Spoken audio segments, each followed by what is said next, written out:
Serangan terhadap saya berdatangan tidak henti.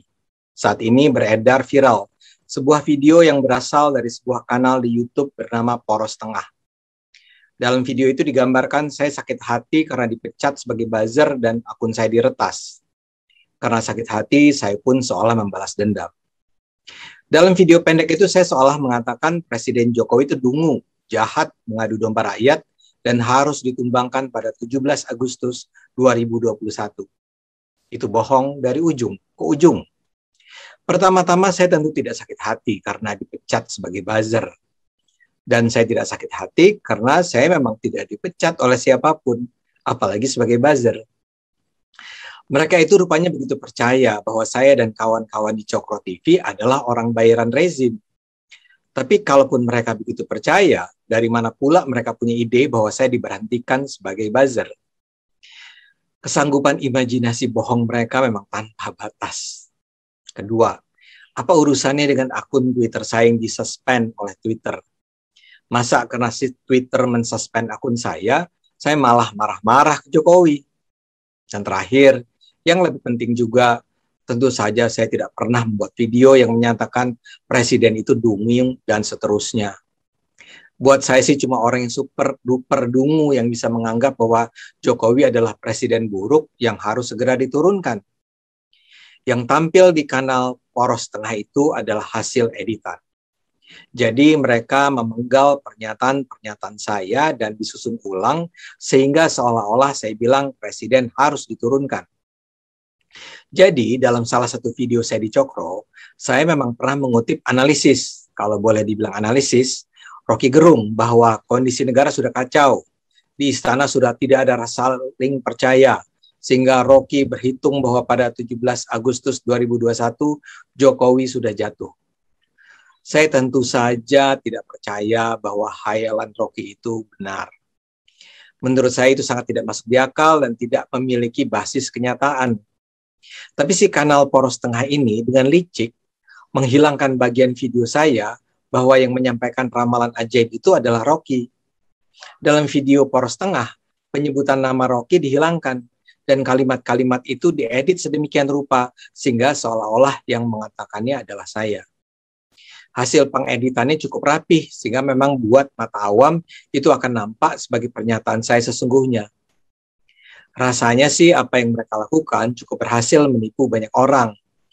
Paling tidak kalau kita baca komentar-komentar yang dilontarkan terhadap video fitnah itu bisa dirasakan kebahagiaan menyambut perubahan sikap saya dari pendukung menjadi musuh Jokowi. Saya kutipkan saja ya sebagian komentar-komentar mereka.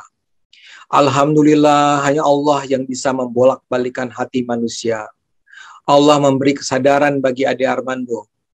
Kaum kafir munafik itu memang tidak bersatu, kata yang lain. Atau ada pula yang bilang, itulah ciri-ciri orang-orang munafik, di mana kalau ada untungnya memuji setinggi langit, bila merugikan dibongkar aib kejelekannya. Jadi mereka memang sangat percaya bahwa saya sekarang sudah membenci Jokowi. Begitu juga ada beberapa teman yang mengirimkan message melalui WA yang mempertanyakan apakah saya memang mengeluarkan pernyataan dungu tentang Jokowi itu. Tentu saja kalau Anda adalah penonton setia Cokro TV, Anda bisa segera menangkap kebohongannya. Tapi bagi mayoritas orang lain, kebohongan itu mungkin saja mereka telan mentah-mentah. Karena itulah saya katakan Poros Tengah ini jahat dan busuk.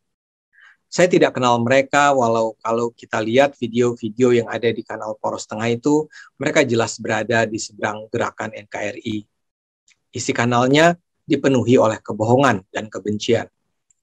Mereka misalnya menyebarkan kebohongan bahwa Rizik Syihab akan segera dibebaskan. Mereka juga menyebarkan kisah-kisah bohong tentang jatuhnya azab terhadap mereka yang menentang Rizik. Jumlah penontonnya pun cukup besar. Video fitnah tentang saya itu disaksikan hampir 100.000 orang. Banyak teman yang menyarankan agar saya mengadukan Poros Tengah ini ke polisi. Terus terang, niat itu sih sudah sempat terpikir. Tapi untuk sementara, saya masih memilih untuk menggunakan pendekatan akal sehat dulu. Dengan kata lain, mereka menyebarkan kebohongan. Kita jawab dengan kebenaran. Dan saya berharap pada akhirnya masyarakat yang berpikir akan menemukan jawaban setelah menyaksikan pertarungan narasi itu. Mereka yang tolol akan tetap hidup dalam ketololan mereka. Saya mau bilang apapun, mereka tetap akan percaya pada ketololan yang disebarkan oleh kelompok busuk seperti Poros Tengah. Tapi mereka yang tidak dungu akan belajar untuk mencari kebenaran melalui proses penseleksian kebenaran. Ini mungkin terasa abstrak, tapi saya percaya masyarakat harus dididik untuk mencari kebenaran sendiri. Dengan mengadukan Poros Tengah ke polisi dan mungkin memenjarakan mereka, Poros Tengah memang tidak bisa lagi menyebarkan kebohongan. Tapi di luar sana masih ada banyak kelompok-kelompok lain yang akan menggunakan berbagai platform berbeda untuk terus menyebarkan kebohongan. Jadi cara terbaik adalah dengan memperkuat kualitas masyarakat untuk menyaring sendiri informasi yang datang dan kemudian mencampakkan informasi yang datang dari kanal-kanal seperti Poros Tengah ini. Sikap saya tentu akan berbeda kalau Poros Tengah ini adalah sebuah kanal yang menyebarkan kebencian, kebohongan, atau perpecahan atas dasar agama, suku, ras, dan jenis kelamin. Kalau itu yang terjadi, saya akan menjadi salah satu orang yang mendukung penutupan kanal tersebut. Tapi kalau yang mereka lakukan baru sekedar memfitnah saya, saat ini saya masih beranggapan mereka masih belum perlu dihadapi dengan ancaman hukum. Serangan terhadap saya akhir-akhir ini memang jadi-jadi. Sebelum kasus kanal YouTube ini, saya juga berusaha dipersekusi melalui pemblokiran akun Twitter saya. Kampanye untuk menghancurkan reputasi saya juga terus dilakukan, antara lain dengan menggunakan isu prank 2 triliun, tuduhan bahwa saya mengadu domba agama di masa Olimpiade, pelecehan terhadap saya dengan kata-kata kotor ketika saya membandingkan jumlah penderita COVID di Indonesia dan di Inggris, serta juga tuduhan bahwa saya mendukung pembungkaman kebebasan berekspresi dalam kontroversi BEM UI. Begitu juga ada petisi yang menuntut agar Universitas Indonesia memecat saya sebagai dosen. Serangan itu dilakukan secara berkelanjutan hampir tanpa henti. Dan itu jelas bukan rangkaian kegiatan yang saling terpisah. Itu adalah bagian dari upaya kolektif untuk memaksa saya diam. Tapi upaya mereka rasanya tidak akan berhasil karena saya sedang sekedar menyampaikan apa yang saya anggap benar.